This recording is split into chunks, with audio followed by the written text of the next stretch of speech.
Okay, Gemarah Sanhedrin, page 12a, Yud Bet Amud Aleph. And we spoke last time. Let me put the screen on for a start. Page 60. Page 60, yes, page 60 in the hard copy Steinsaltz, page 12a if you're in a Vilna Shas. And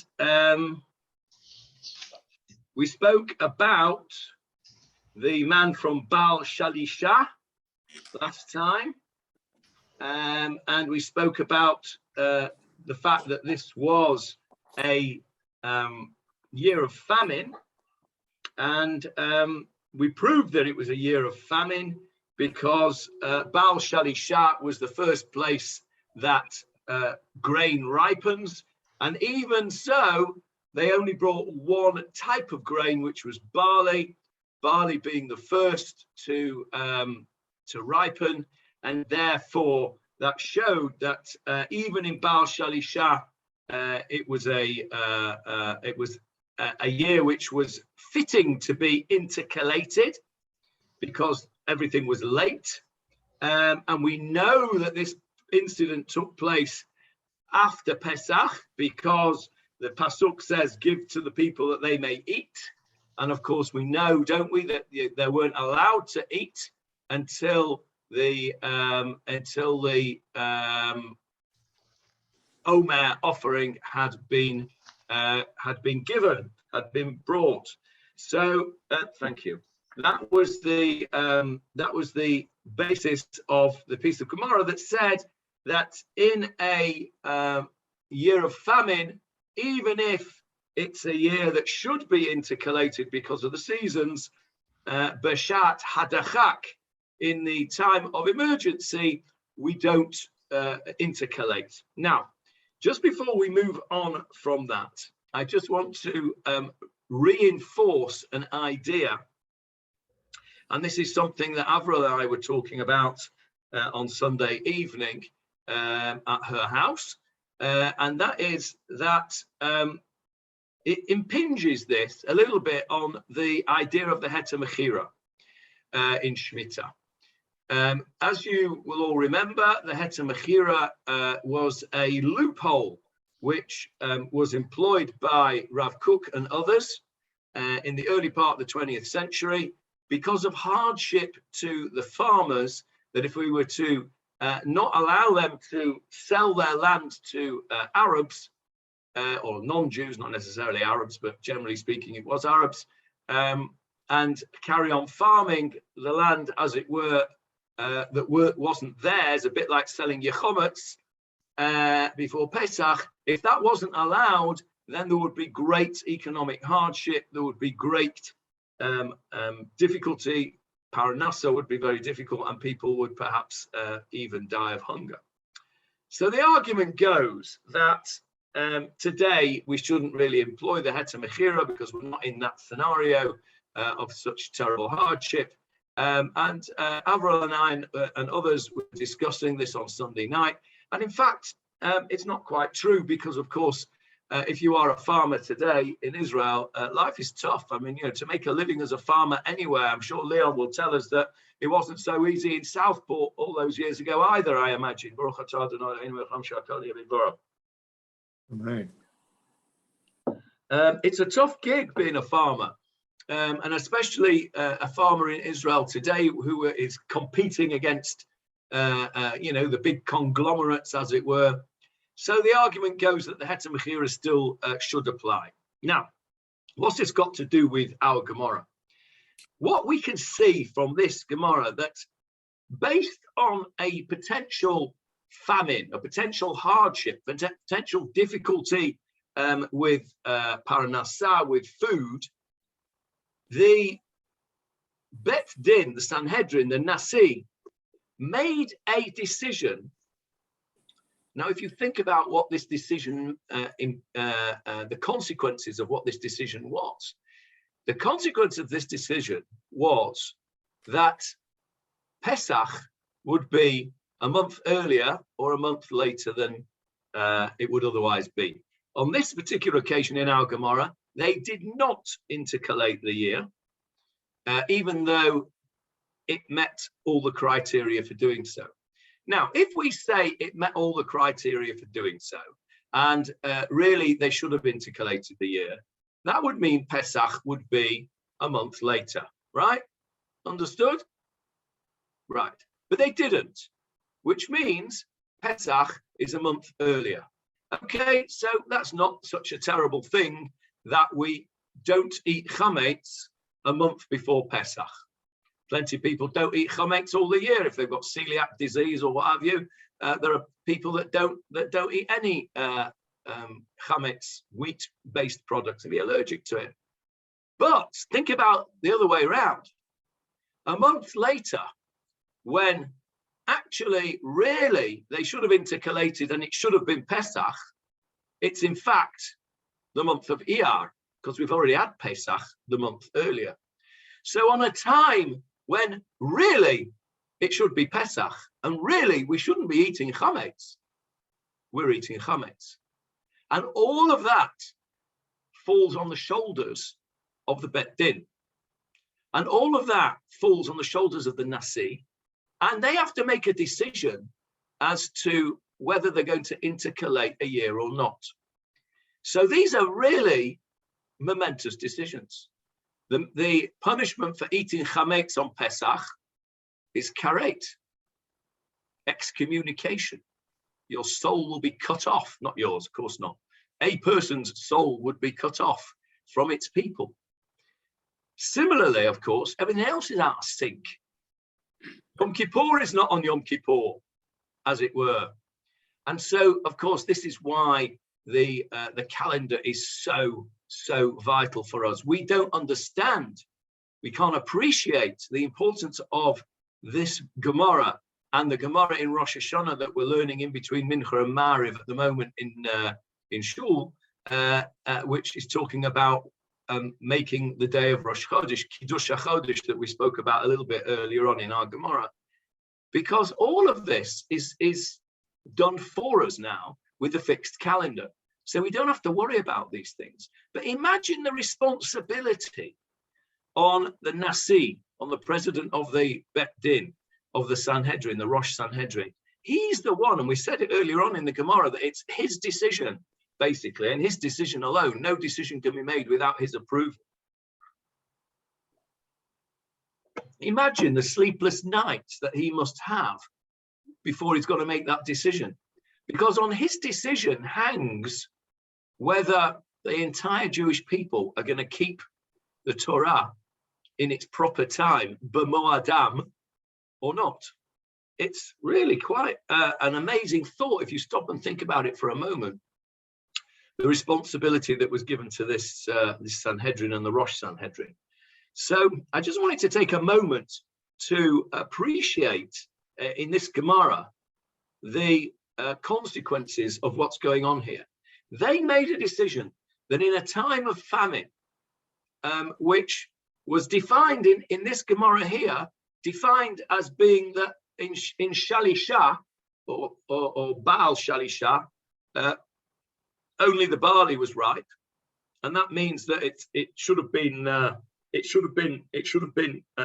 leap year, but they didn't make it a leap year because the pasuk tells us there in Malachim Bet, that it was a year of famine. So what this teaches us is two things. One is the responsibility that we've just spoken about, and the second thing it teaches us is it impinges on that question we asked a month or so ago about the Samoan Islands. Do you remember we discussed the Samoan Islands who changed the international date line, and therefore they had a question as to which day is Shabbat. And I posed the question, is Shabbat 7 days or multiples of 7 days from the seventh day of creation, in other words, from the first ever Shabbat? And if at some time you got the calculation wrong, you've been keeping Shabbat on the wrong day forever. Or is Shabbat when we say it's Shabbat? And I think that this Gemarah is another proof that Shabbat is when we say it's Shabbat. And Shabbat depends on us, not on an external force. Yes, Johnny. What did they do before they had their Sanhedrin? That's even more of a problem, isn't it? At least here they've got someone making a decision. Before that, did they even talk about it, or what?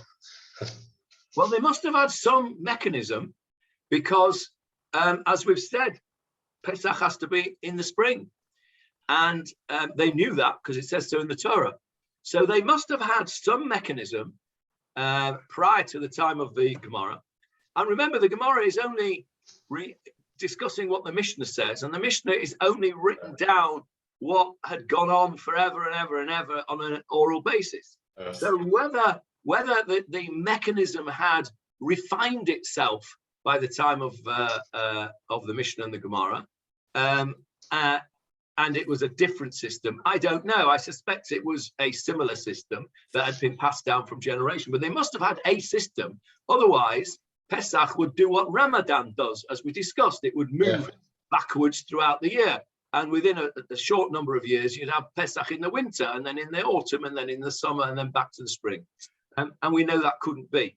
So what they must have had is a mechanism. Of course, because the oral law was oral, we don't know what it was until Rabbi Yehuda Nasi came down and wrote it down. But what it does teach us is that Asher tikra'u b'mo'adam, Eile mo'adei Adonai, Asher tikra'u otam b'mo'adam, Asher tikra'u otam. You call them.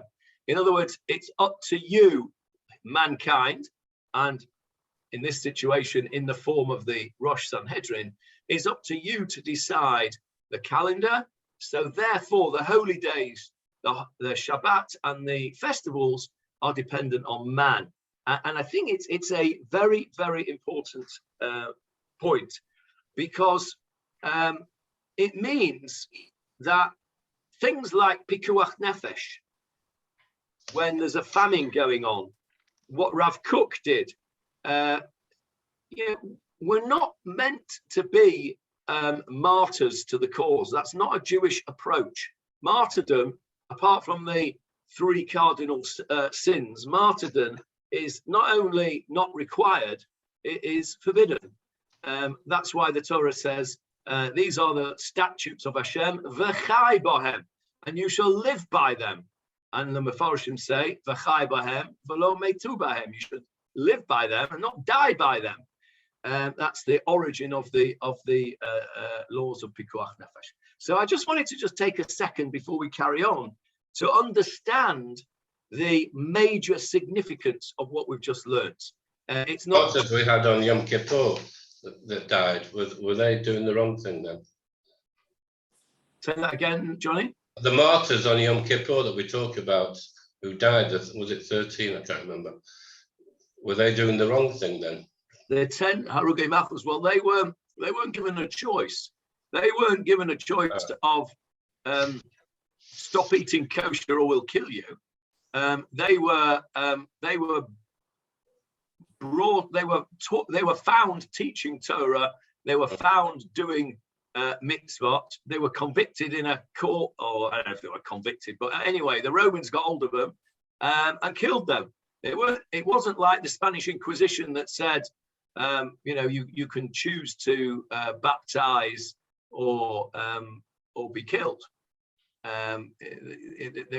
Those 10 martyrs were killed by the Romans due to their alleged crimes. Okay. Can I ask a question? Sorry. Yes, Julia. I was interested. Well, I have a question from last week, which I really wanted to ask, but didn't. Well, they're both questions from last week. But the one that relates to what we're saying now is about famines.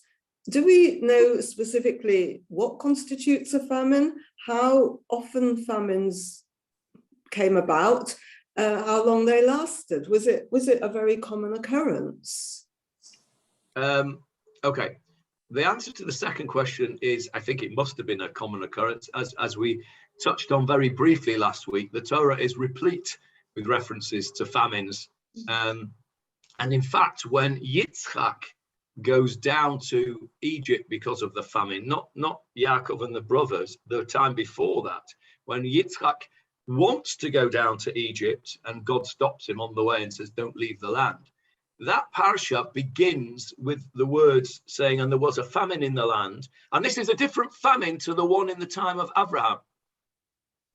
And it goes out of the Torah goes out of its way to tell us that there was another famine. So it seems that in each generation, in Abraham's generation, we know there was at least one famine, we're told about it. In Yitzchak's, we know there was a famine. In Yaakov's, we know there was a famine. Yosef's, we know there was a famine.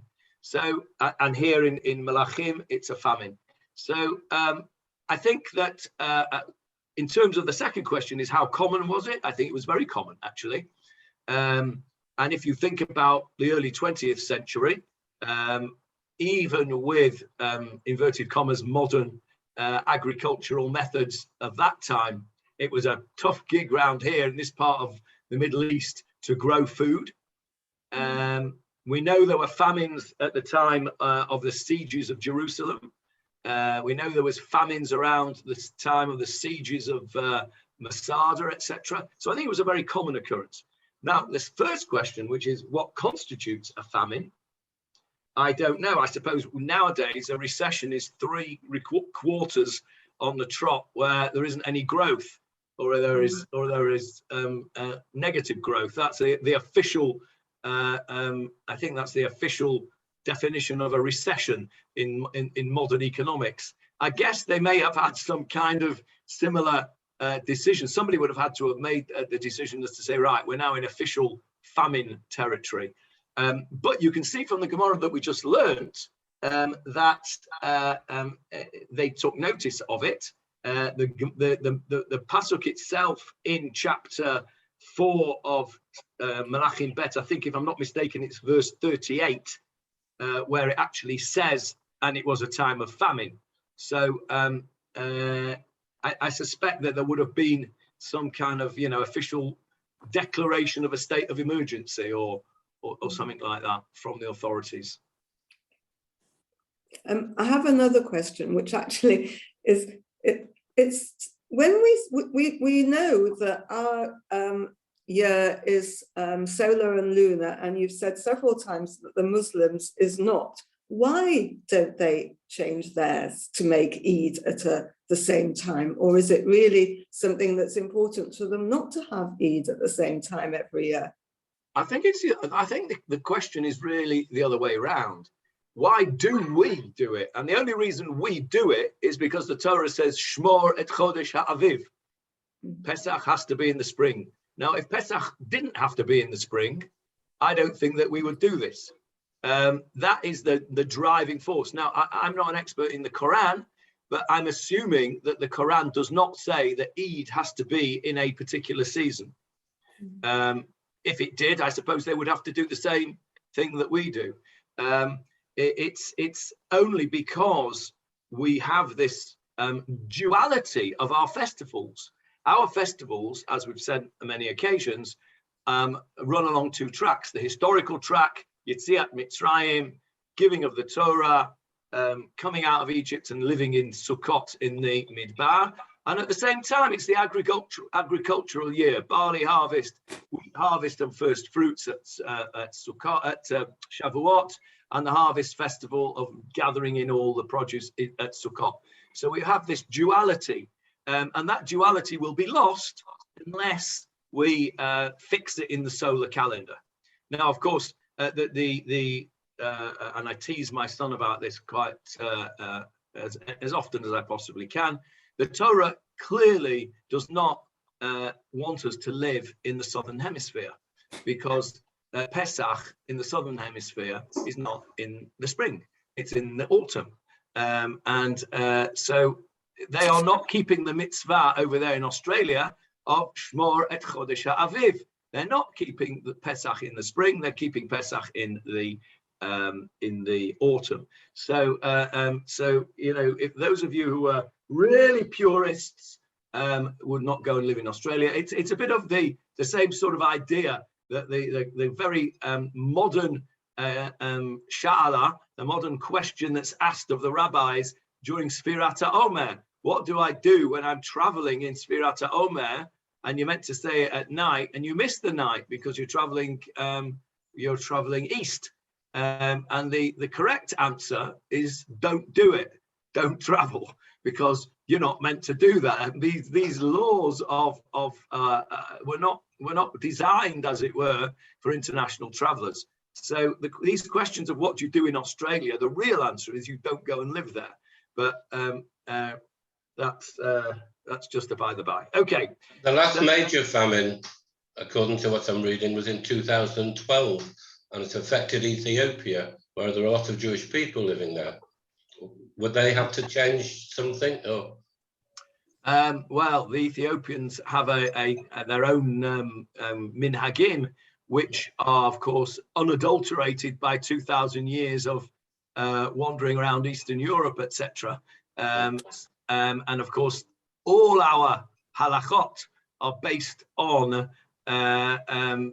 Mishnah, Gemara, Rishonim, Achronim, Shulchan Aruch, Mishnah Brura, all of these things based on either Europe or Sfarad or North Africa, Egypt, and of course the Ethiopian Jews were separated from all of that, and so their halakha, as it were, developed in a different direction to ours, and probably because they were less sophisticated in terms of the modern world, probably developed a lot slower. So if Moshe Rabbeinu was to come down from Shamayim and have a look at what the Ethiopians were doing versus what we do today in modern Israel or in sort of Western Europe or the United States, then I think that he would probably recognize what the Ethiopians were doing more than he would recognize what we're doing, because they will have developed more slowly and less severely, less influenced by outside society. But that's interesting that the last official famine was in 2012. I remember as my kids were always told, eat your food up, there's people in Ethiopia starving. I, as a kid, were told, eat your food up because there's people in Biafra starving. Yeah. That was the famine when I was a kid. Yeah, you remember that, Michael? You remember your mother telling you to eat your greens because people in Biafra were starving? Yeah. I was willing to send it to them if they needed it. But anyway, there you go. Right. So I just wanted to finish that. I was asking you, could they technically change Pesach then? Well, if it would help them in terms of the problem, of course, is that it wouldn't help them, because the reason that they didn't change it in Eretz Israel was because of their law of Chadash, of the new produce can't be eaten until after Pesach. Well, that doesn't apply in Chutz La'aretz. So in Ethiopia, it wouldn't help them. I mean, it would help them to keep the Pesach in the spring, but it wouldn't help them not to do that because of the famine, because that halakha of not eating the new produce only applies in Eretz Israel. Okay. So that. Right.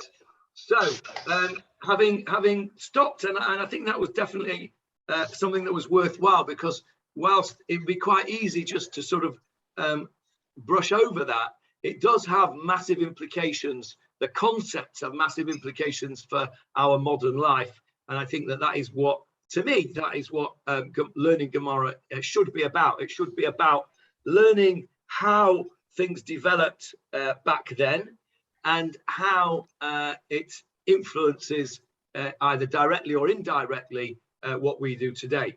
So we are now over here at our little S symbol, indicating a new topic, or a slightly new topic anyway. Last time we were talking about famines and what have you. Now we're talking about when in the year the announcement is made about the intercalated month. Now we spoke already a few weeks ago about the latest time it can be done. And if you remember, David Marks brought us some very good proofs that it can be as late as Rosh Chodesh Nisan, the end of Adar, and sometimes you would end up saying the Megillah twice. They tried to always make the announcement before Adar, so that we didn't do Purim twice, but occasionally it could be done right up to the end of Adar. What we haven't addressed, and what we're going to address now, is how early in the year that decision can be made. Now, again, this is not something that really applies to us today because of the fixed calendar. We make that decision. Well, we made that decision centuries ago of when we were going to intercalate, because there's the fixed calendar. But at the time when there was no fixed calendar, the question now that the Gemarah is asking or is telling us is at what point in the year was the decision made as to whether the year would be intercalated or not. So we're over here at the bottom of page 60, Tanu Rabbanan. If you're in the Vilna Shas, it is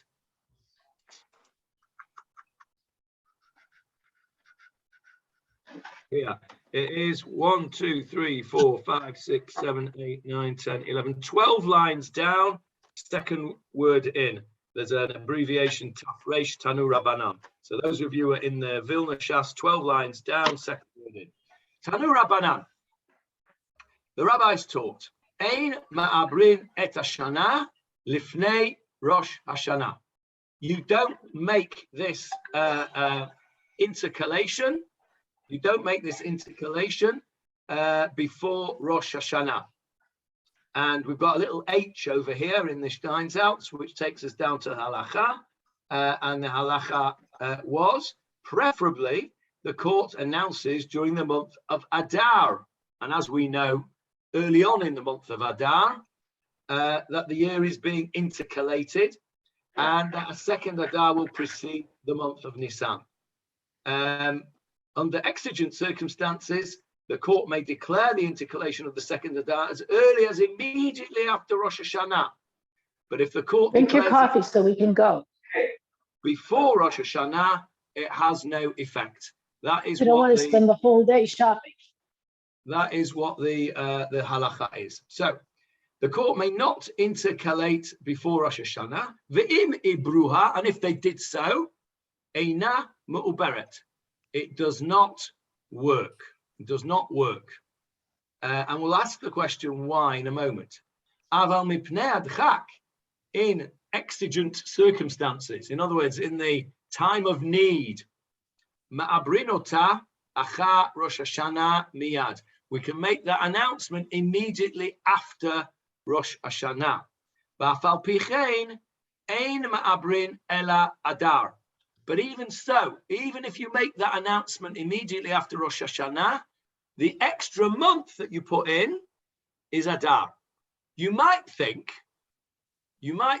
that the only reason that the Adar is the extra month is because we make the announcement in Adar, so it's got to be in Adar. Otherwise, we've not achieved what we need to achieve, which is to push off Nisan. But if you make the decision in Tishrei, you could, in theory, and actually, I've just thought of this, it would make very good sense. You could add in another month in Cheshvan. You could have 2 Cheshvan months. Why do I say it would make good sense to have 2 Cheshvan months rather than 2 Adar months? No festivals. Yes, no festivals. You know, no problems there about saying, well, which Adar is Purim in? Is it in the first Adar? Is it in the second Adar? There's nothing in Cheshvan. So, birthday, sorry. Your birthday? For my Cheshvan. Okay, well, there you go. That's why probably they didn't do it, Johnny. They didn't want to upset your birthday. But it would make sense, actually. It would be a good idea, wouldn't it? If we all knew that Cheshvan was the month, or the extra month they put in when they intercalated it, especially when they fixed the calendar, none of you would say, why Cheshvan? Because I would say to you, well, it's obvious, isn't it? It's because there are no festivals. But they don't do that. They do only in Adar, and they do it in Adar now because that's how they did it then. before the fixed calendar. I reckon that if there was a fixed calendar right from the beginning, I reckon Cheshvan would have been a good candidate for an extra month. Personally. But they wouldn't have known whether there was going to be a famine or not if they'd done it in Cheshvan. It's far too early. That's the whole point. That's the whole point of why they didn't do it before Rosh Hashana, right? If for whatever reason they knew. So, for example, you're in Ethiopia. That Ethiopian famine didn't just last one day in 1 year in 2012. What does your Wikipedia tell you, Johnny? How long did that famine last in Ethiopia? I think it was at the 2011 and 12. There you are, 2 years. They knew it was going to last 2 years. At the end, Yosef knew his famine was going to last 7 years. So it's possible, Michael, that they might know it was going to be a famine. So we've answered the question as to why not in Adar, or why it's only in Adar. The answer is the only in Adar because of the need to push off the thing. Here we go. There's another halacha. The month added to the year is always the month of Adar and never any other month, because most of the time it was decided in Adar. So if it's decided in Adar, you can't add in Cheshvan. You're too late. The only one you can add is Adar, because there's only Adar left before Pesach. So they stick with the consistency, even though in times of emergency, I'm not quite sure what the emergency might be. We need to discuss that. In times of emergency, you might make the decision after Rosh Hashana, but it's not instituted, it's not put into place until Adar. Okay, now there's a little end there which takes us to the notes. Let's have a look at this. They may intercalate it only by adding a second Adar. Several possible reasons are given for this. According to one opinion, is to preserve the numbers that the Bible assigned to the various months, as in the 12th month, which is the month of Adar. Okay, that makes sense. And other such verses. So, for example, if you added in Cheshvan, then Adar would not be the 12th month, it would be the 13th month. Although, to be fair, Purim is actually in the 13th month because Adar Rishon is the 12th month. So I'm not sure that fits. Adding other months over the course of the year would change the ordinal position of the subsequent months within that same year. Similarly, although the Torah does not name the months in which the festivals take place, it does identify these months by number. So in other words, the holidays of Tishrei, Rosh Hashana, Yom Kippur, Sukkot occur in the 7th month. So adding a month prior to Tishrei would disrupt the numbering. So but that doesn't answer our question, because we've already said it can't be before Rosh Hashana. But if it's after Rosh Hashana, we could add in another Cheshvan. That wouldn't disturb the number of the months of Tishrei. That would still be the 7th. So, and there aren't any other festivals, Torah festivals, after Sukkot until Pesach. I mean, we have Chanukah, which is not a Torah festival; it's a rabbinic festival. We have Purim, which is not a Torah festival; it's a rabbinic festival. So I'm not sure that answer is very satisfactory. Let's go on to the next one. According to another explanation, just as an additional day is appended only after the last day when intercalating a month, in other words, we add on an extra day, any necessary additional month must be appended only after the last month of the year. Alternatively, from a practical standpoint, it is in Adar that the arrival of the spring and the maturity of the fruits may be best assessed. That's our explanation that we gave just before, isn't it? And I think that's the one that's the most logical and the most, to me anyway, the most persuasive. Finally, others find support for the addition of Adar specifically in the verse, Shmor et Chodesh Aviv, observe the month of spring, in chapter 16 of Devarim there. The formulation of the verse lends itself to the interpretation, pay attention in the month that closely precedes the spring, as this is the time to adjust the calendar. I think that's saying the same thing, which is that on a practical basis, Adar is the most sensible month to intercalate. So I think that, and of course, it preserves continuity. If you always intercalate Adar and no other month, then you're not going to get confused. But what if one year you intercalate Cheshvan, another one you intercalate Teves, you're going to get all confused. Bearing in mind, communication was done via smoke signals and people, Pony Express. It's the more you can make it simple and uniform, the easier it will be. So I think that those are, for all of those reasons, the Gemarah is saying that we only add in the extra Adar. But what about before Rosh Hashana? What's the reason that we don't intercalate before Rosh Hashana? We don't make the decision to intercalate before Rosh Hashana. Any suggestions on that? For that, on the reason for that?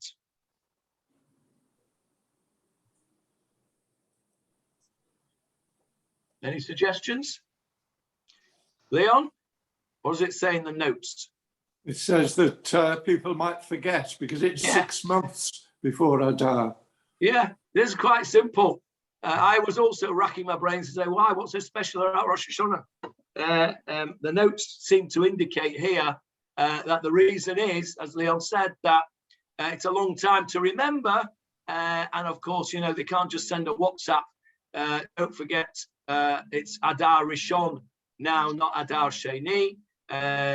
Communication was not so easy, and they might forget, which is, of course, another reason why they would have chosen Adar and made the decision and the declaration close to when they're actually going to do it. So a very simple reason.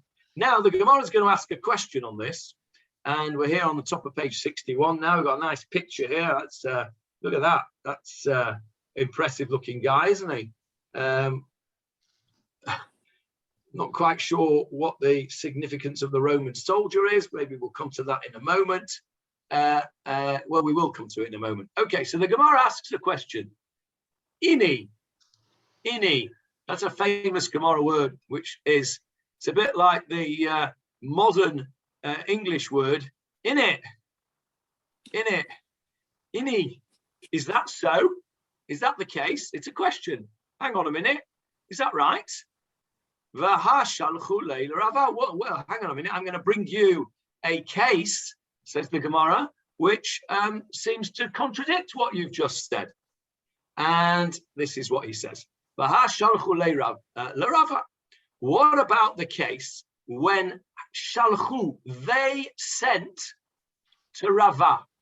And Rav Steinsaltz very helpfully adds in the non-bold words here so that we know exactly what they're talking about, because how you're meant to know what this is about without the explanation of somebody who knows what it's about, I have no idea, because it's very obtuse, really. And it says here, is it so that the intercalation may be determined only after Rosh Hashana? The sages of Eretz Israel sent the following encoded message to Rava during the time of the Roman persecution. Zug. What's a zug? A pair. A pair. A pair. That's a lug, Johnny. You're thinking of a lug. A zug is a pair. What is a ben zug or a bat zug? A partner. Child. Partner. That's right. Partner, spouse. Yes, spouse or partner. I think it's also it's not just a spouse. I don't think you have to be officially married to be called a ben or bat zug, but your spouse or your partner is called your ben zug if it's your husband or male partner, and bat zug if it is your female partner or wife, or no, let's not go there. Right. So so that's a zug. So zug is a pair. So they sent the following message to Rava. And this is what they said. And you can see that Steinsaltz has put this in inverted commas, and you can see the whole thing that they sent. The message goes from over here, Zug, all the way down to over here at the end of the word HaKohen. That is the whole message that they sent them. So you're going to see this whole coded message now. So let's just read the coded message and then we'll see what's going on. I'm keeping my eye on the time because I need a hard finish today at 15:15. So I'm just keeping my eye on the time. Zug ba me rakat. A pair came from rakat. That's all. A pair. It doesn't say a pair of what. A pair came from rakat. Don't look at the translation at the moment. Just close your eyes. Don't look at the translation and just listen to my translation. I'm going to translate the words without the encodement. No, not the decoding. Right? A pair came from rakat. Utafaso nesher, and a nesher, which is translated incorrectly as an eagle. Actually, a nesher is a vulture. A vulture caught them. A vulture caught this pair. Ubiyadam, and in their hands, dvarim hanaaseh beluz, were some things, dvarim, that were made in luz. Tchelet. Well, there's a mention for tchelet. Tchelet, sky blue wool. Bizchut harachamim, uvizchutam yatsu b'shalom. Sky blue dye, and in the merit, uvizchutam, in the merit of the rachamim, of the one who is merciful, in other words, Hashem, yatsu b'shalom, they came out in peace. Okay, so again, let's just say the whole thing in English. A pair of something came from this place called Rakat. A vulture caught them, and in their hand they had this thing that was made in luz. And what was it? It was tchelet. And in the merit of this tchelet, due to the mercy of God, they got out from the grasp of the vultures. That's the message so far. The message goes on. Va'amusei yereichei nachshon, and the offspring of Nachshon, we'll see who Nachshon was in a minute. Bikshu likboa netziv echad. They wanted to fix likboa. Where have you seen that word before? Likboa, to fix. Make an appointment, likboa Torah. Yes, Leon, yes. Make an appointment with your doctor or your bank or whatever. You are kovea tor. You may fix an appointment. Where else have you heard it? What else might you fix? You're going to do it soon, Leon, probably. Move.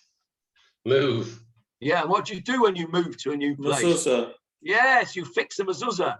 That is the bracha that you will make. Baruch atah Hashem Elokeinu melech haolam, asher kiddushanu mitzvotav v'tzivanu, likboa mezuzah. That's the bracha, to fix a mezuzah. So these offspring of Nachshon wanted to fix nitziv echad, a pillar nitziv. We had this in the Tanakh shiur. Hata hityatzavu, now stand firm. Atem nitzavim hayom kulchem. That's my bar mitzvah sedra. Nitziv means something that stands, a pillar. They wanted to fix a pillar. V'lo hinichan adomi halaz. But the Adomi, the Edomite, did not allow them to do so. Aval ba'alei asufot nefsu.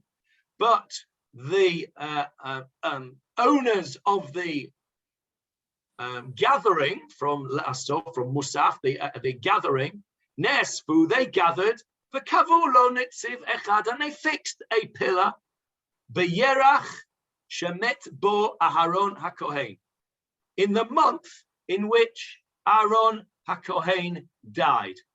Right? So let's just go through this whole message again. This is what they sent. This was the code. A pair came from Rikat. it was grasped by a vulture. They had something that was made in luz in their hands, some sky blue wool, and in the merit of this sky blue wool, they got out of the clutches of this vulture. And the offspring of Nachshon wanted to fix a pillar, but the Edomite wouldn't let them. But they gathered and they did fix a pillar, and they fixed this pillar in the month in which Aaron HaKohen died. That was the code that they sent to Rava from Eretz Yisrael. And now we have to decode the code. Okay, so now you can look at the translation of the Steinsaltz, which tells us the translation of the code. Okay, Zug. First of all, who are this pair? Well, Steinsaltz tells us it was a pair of Torah scholars. They came from Rakat. Rakat, he helpfully tells us, if you look in Joshua 19:35, will tell you that Rakat was a name for Tiberia. It's an old-fashioned name for Tiberia. When was Tiberius Tiberia? When was it given its name Tiberius or Tiberia? After the emperor? Yeah, absolutely. So it was named after the emperor Tiberius. So it must have got its name during the time of the Roman occupation of Judea and of Israel.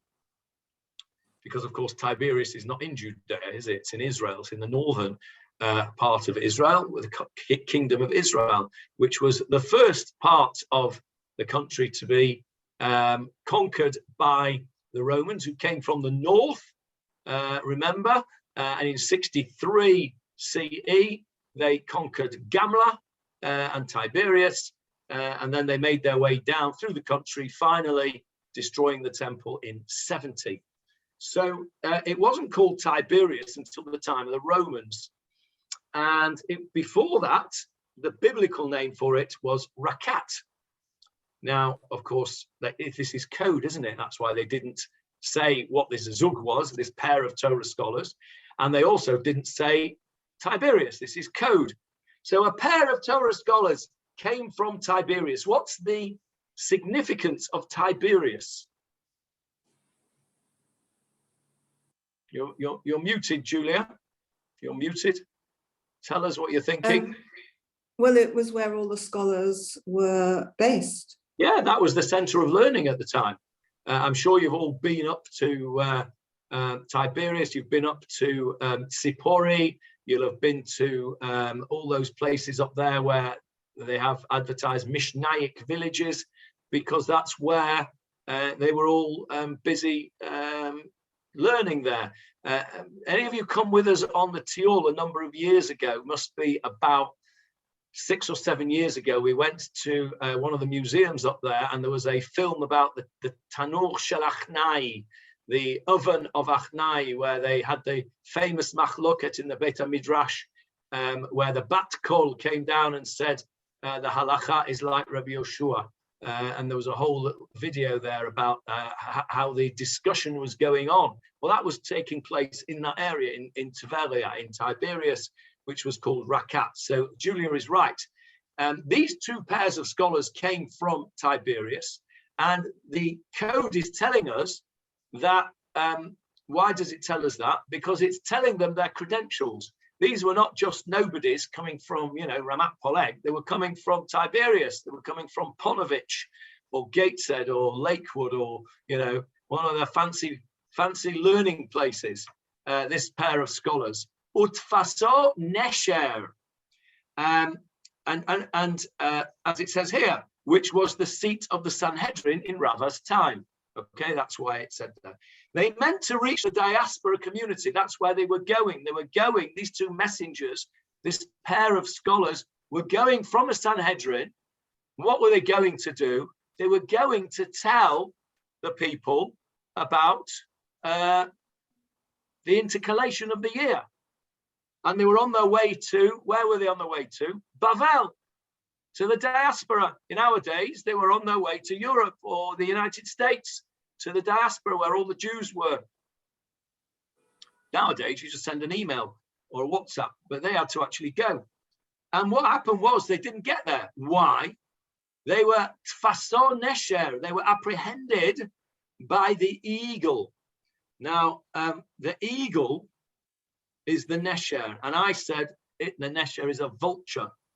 Why did I say that nesher was a vulture when it's translated here as an eagle, and you have a nice picture of a Roman soldier with an eagle on his whatever that is that he's holding, his stick, his standard? Why did I say it was a nesh and the nesher was a vulture and not an eagle? They didn't have vultures in those days. Maybe. Very good, Johnny. Very good. Your logic is correct, but it's the other way around. Yeah. Nesher in the Torah is a vulture because Nesher, the eagle, did not exist at the time of the Torah in the Middle East. Okay, Nesher. If you look at where do we see in the Torah the word Nesher, apart from in the laws of kashrut that it's not kosher? You all know this. Did Noah take one in? Probably, yeah, but it's that wasn't what I was referring to. Okay. You all know this. Not sure. With Pharaoh. What did God tell us that he would do for us? How was he going to bring us to the promise? Kanfei Nesharim. Yes, Al Kanfei Nesharim, on eagle's wings. Ken. You've all heard of that. There was a brilliant novel by Wilbur Smith of the name on eagle's wings. Thoroughly recommend that novel. It's about one of the wars of Israel. I'm not sure, it might have been the 67 war. And it's about a pilot in the Israeli Air Force. I won't spoil it by telling you the story. It one of the best novels I've ever read. I read it, I don't know, 40 years ago, maybe. And I've always remembered the plot. Not often I remember the plot of a book, but On Eagle's Wings by Wilbur Smith, to be recommended. Anyway, Al Kanfei Nesharim, that's correct, On Eagle's Wings. Now, when the Torah talks about eagle's wings, why did the translation, if you go to most of the translation, I don't know what the Steinsaltz says on Al Kanfei Nesharim, and I don't know what the Art Scroll says, because those are modern translations and they may have changed it. But if you go to the Hertz Chumash, if you go to the Sonsino Chumash, if you go to the King James Bible translation and all those translations, you will see Al Kanfei Nesharim, On Eagle's Wings. But they were not eagles. Oh, look at that, Wilbur Smith. Eagle in the sky, that's right. Yes, I beg your pardon, Michael. Eagle in the sky. That is it, not On Eagle's Wings. Eagle in the sky. Yeah, to be recommended. Have you read it, Michael? Not yet. Okay, well, enjoy it. Tell me what you think of it when you're finished. So why did all those translators use the translation Nesher, eagle? Because those translators were from Europe. And in Europe, the king of the sky was the eagle. And as Johnny said, there weren't any vultures around there. But in the Middle East, there weren't any eagles. The king of the sky was the griffin vulture. Now, how do I know all of this? That Dan Slifkin's told you about it. Correct. He did tell me about it, and he wrote it about it in his book, the Torah Encyclopedia of the Encyclopedia of Torah Animals, whatever it is. There's a copy of it in the library in Shul. Next time you're in Shul, have a look in that book. It's a big purple book with a purple cover. It's called the Encyclopedia of Torah Animals, or Torah Encyclopedia of Animals, something like that. And if you go into the index and look up Nesher, eagle, vulture, he's got a whole bit about that. It turns out that the translators translated Nesher because the context in the Torah was that it was the king of the sky. And where they came from, the king of the sky was the eagle. And what they didn't realize was there weren't any eagles at that time in the Middle East. They were the vulture was the king of the sky. That's why translated nesher as a vulture. Here, it means eagle, because the code is in fact a reference to this chap, this Roman soldier whose standard has a golden eagle on it, not a golden vulture. So I translated nesher as a vulture in the Torah translation. The correct translation here actually is eagle, because that's what the decoding of this code means. So far, I'm gonna have to stop now. I'm gonna leave you on a cliffhanger. So don't read the English, and you'll get the benefit of the cliffhanger. So far, we've decoded the first bit. A pair of scholars went from Tiberius in order to declare an intercalated month, but they got caught by a Roman soldier who was holding his eagle standard with an eagle on it. And that is where we shall leave it for this week. And hopefully next week we'll carry on decoding the message sent to Rava. So if you want to carry on with the exciting episode without a spoiler, don't read the Steinsaltz translation. Any questions, comments on what we've done so far today? Thank you very much. Jolly good. See you all when we see you. Bye. Thank you, Johnny. Bye. Bye, everyone. Thank you. Bye. Don't forget to remain behind, Leon. Well, Yes, Leon, I need you for a minute. I haven't forgotten. Thank you for Johnny. reminding me, Michael, because I'd forgotten. Johnny, I'm not in shul on Shabbat. You're not coming. I had you down for shishi. No, we're going away for Shabbos. Okay, enjoy. Just so that Thank you. don't think that I'm telling you porkies. There's the list. Yeah, I believe you. 100%. 100%, I believe you. Thank you. Bye-bye. Okay. Bye-bye. Leon, I wanted to ask you if you are able. Are you coming to shul on Shabbat? I doubt it, Johnny. Okay. I've been trying to be very, very careful. Because you can sit at the back where there's nobody, because we've opened up the back. We've taken out the boards like we do on the Yomim Noraim, and there's usually about 3 or 4, 5 max people sitting in the back there, and there's lots of space. So if you want to come, I might indeed, yes. Okay, I was going to ask if you wanted to do the Haftorah. Yes, I'll do it. Yes, with pleasure. Okay, so I'm going to I'd put you love down to. for the Haftorah. Yes, do. Okay, thank you very much. Excellent. I can adjust my list accordingly now.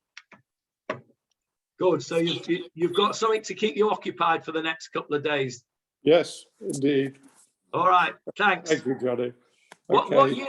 What number anniversary is it? 56. Yes, Right. correct. Good. Lovely. See you on Shabbat then. Yep. Thank you. Bye. Bye.